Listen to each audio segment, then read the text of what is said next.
Hey guys, my name is Dallas Hopt. Today I'm going to be doing my presentation on men's collegiate basketball, and we're going to go through the steps that we've been talking about throughout this entire class. So like I said, my target population is the men's collegiate basketball. The reason why I chose that population is because it's an interesting time in a person's life. Going to college by itself has difficulties because the changes that you're going through, you're moving out of the house, you're learning to cook on your own, handle things and get to classes on your own without any supervision.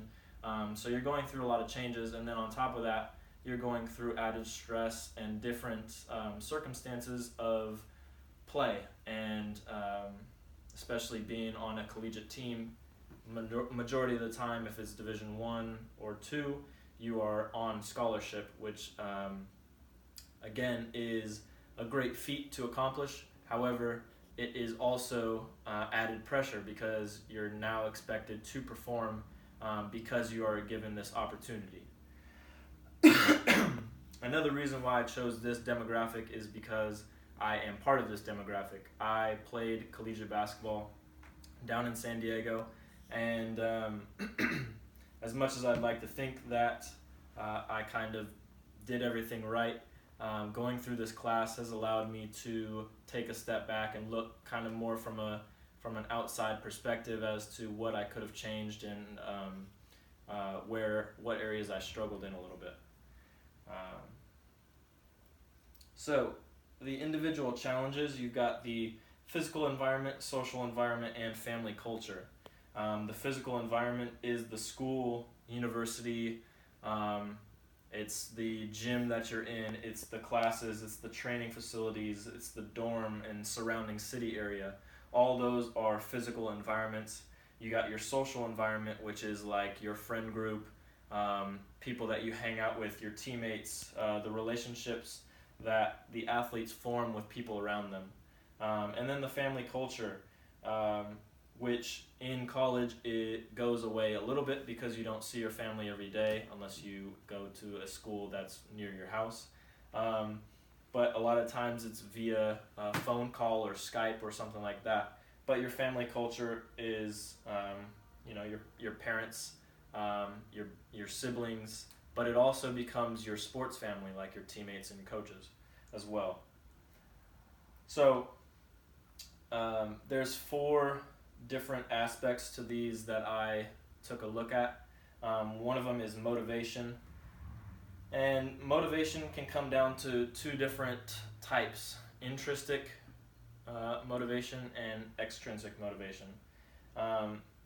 Intrinsically, we face factors that we deal with ourselves, like our behavior, our drive and motivation that comes from ourselves. And extrinsically is people that are around us that help to motivate us, like our coaches, our family, and other people that it doesn't come from ourselves.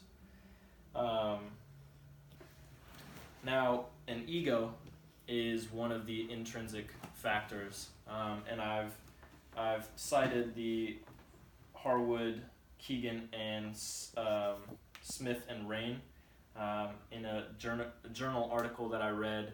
The ego can help us for sure to motivate us and make sure that we are continuously trying to strive to be our best, but it can also deteriorate from our full potential because it can have us feel overconfident or in a sense like we're too good to do certain things that other people are required to do in terms of sports, like putting in the extra work in the gym, individual workouts, film studies, all that kind of stuff. Now, when athletes reach the collegiate level, there are people that expect a different level of production, and that can add a whole lot of stress to a person and athlete.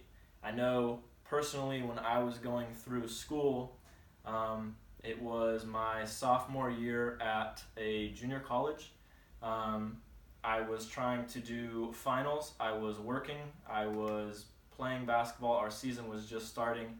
And I had three different college coaches that were coming to watch a game in a tournament that we were playing in. And I got so stressed and didn't learn how to outlet that stress that I ended up getting shingles, which is actually a disease that usually is spread for older people.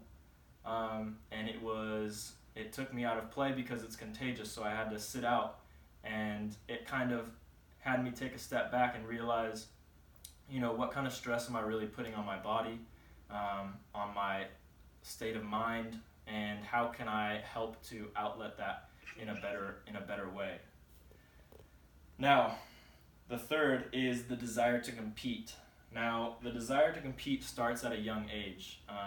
When you have younger kids that want to, be in the pros, and they love the competition, they love being with their friends and trying different sports, that desire to compete peaks at the college level because it only intensifies. When you're in high school, the goal is to earn that college scholarship. But once you earn that college scholarship, now what's the goal? The goal is now to compete for that starting role. So the desire to compete only continues as you go on.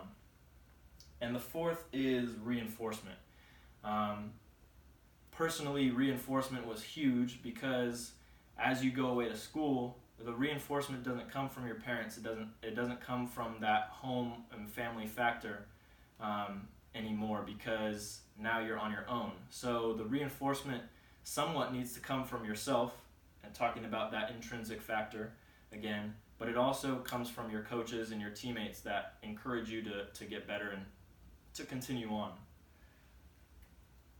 Now we'll talk about goal setting. So goal setting, you have long-term goals and you have short-term goals. We call them outcome, performance, and process goals. So the outcome goal would be that long-term goal. The performance is in the meantime, what you're going to do. And, the performance is where you're going to get to. It's the shorter-term goals. And the process is the everyday goals, the little step-by-step goals that you take to get to those performances and outcomes. So two goals that I went over with my client base is to become team captain of their specific team and to qualify for the NCAA March Madness tournament at the end of the season.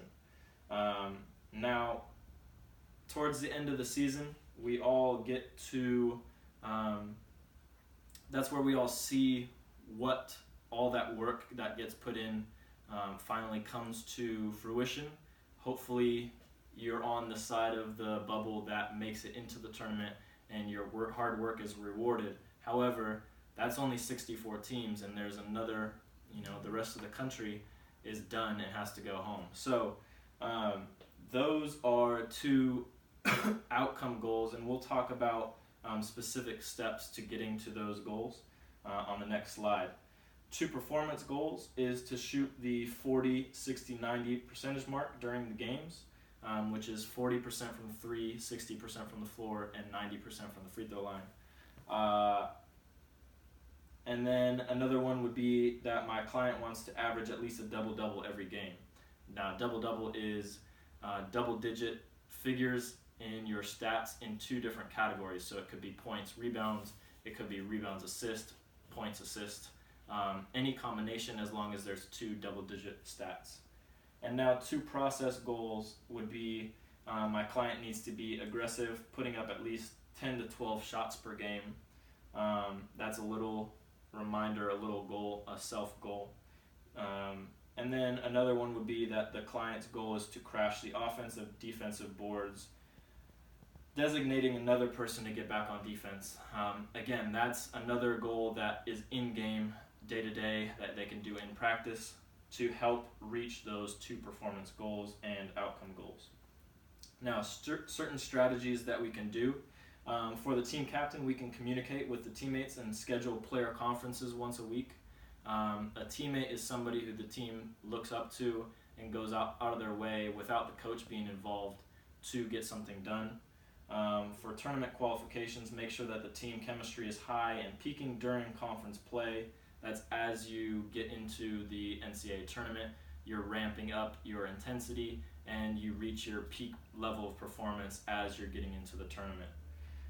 For the 40, 60, 90, come into the gym, get an hour of shots before practice and an hour of shots after practice, shooting from the three-point line, mid-range, and free throw line as well. For the double-double, track the number of rebounds and assists to turnover ratio during practices. The only way that you can get better is to track yourself and to really be self-aware as to if you're putting forth full effort during practices and the time that you get better. Now for being aggressive, play open gym, play as much as you can, and really take control. Open gym is the time to learn, time to grow, and time to get better. And for rebounding, lift weights at least 4 times a week to get stronger. The stronger guys usually 9 times out of 10 get the rebounds, and that's the specific strategy that you can use to gain that goal. Now the Bible verse or the motto for this will be from Philippians 4:13, I can do all things through him who gives me strength. Any goal is able to be achieved as long as you believe in God, that he's going to lead you to that goal, whatever you set your mind to, as long as you put forth full effort and intensity. And what I learned from this class is that, as you can see, I got this from Fender, another peer-reviewed journal, but that athletes can get burnt out and they need to set the 3 levels of goals. If you set too high or overarching goals, then an athlete can get burnt out because they're not seeing that level of achievement and they're not realizing that they're actually making progress. You need to set those day-to-day goals that they can keep achieving and then feeling good about themselves as they're working towards that long-term goal. I'm very happy with what I learned, and hopefully I'll be able to carry it on when I'm a strength and conditioning coach, passing my knowledge on to athletes that were in my position. And it was good. I'd like to say that I was setting the right terms and goals when I was playing, and I'm very happy with the fact that I had a good career. But I'd like to, like I said, pass along these things that I've learned throughout my class experience to the athletes that I want to be training so that they can reach their full potential. And this is my reference page. Thanks for watching.